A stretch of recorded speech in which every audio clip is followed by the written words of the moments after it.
Why do we stay in rooms that are actively burning? Human psychology hiding a dark, disturbing paradox. We are evolutionarily wired to seek comfort in the very things that destroy us. It's called a trauma bond, a psychological prison where the cell door is wide open, yet the prisoner refuses to leave. This isn't just bad judgment. It is a biological hijacking of your brain chemistry. Welcome back to Inner Depth Studio. Today, we are stepping out of the shallow waters of pop psychology and diving deep into the grim anatomy of human attachment. We are going to analyze why your mind romanticizes its own cage, using neuroscience, the shadow work of Carl Jung, and the uncompromising lenses of Stoic philosophy. To understand the captive, we must first examine the architecture of the cage. Sigmund Freud once noted that human beings possess a repetition compulsion, a subconscious drive to reenact our earliest unresolved traumas. When you enter a toxic relationship, your brain doesn't see danger, it sees familiarity. It interprets the chaos as a puzzle it is destined to solve. You aren't addicted to the person or the situation. You are addicted to the cycle of pain and temporary relief. This is where the dopamine trap springs shut.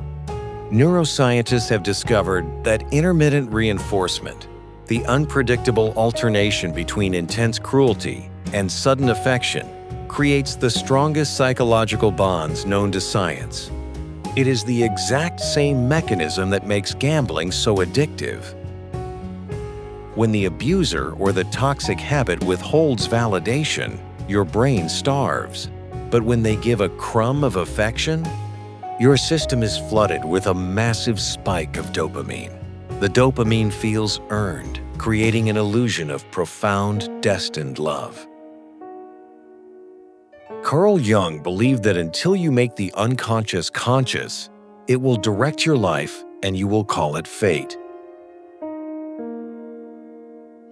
The entity with the glowing red eyes is not just an external monster, it is your own shadow. It represents your unhealed unworthiness, projecting a savior complex onto a destroyer. The White Lady remains captive because she is terrified of the alternative: total accountability.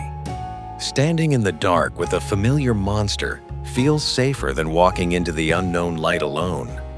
We tolerate the abuse because it validates the silent, subconscious belief we hold about ourselves, that we do not deserve peace. How do we break an invisible chain?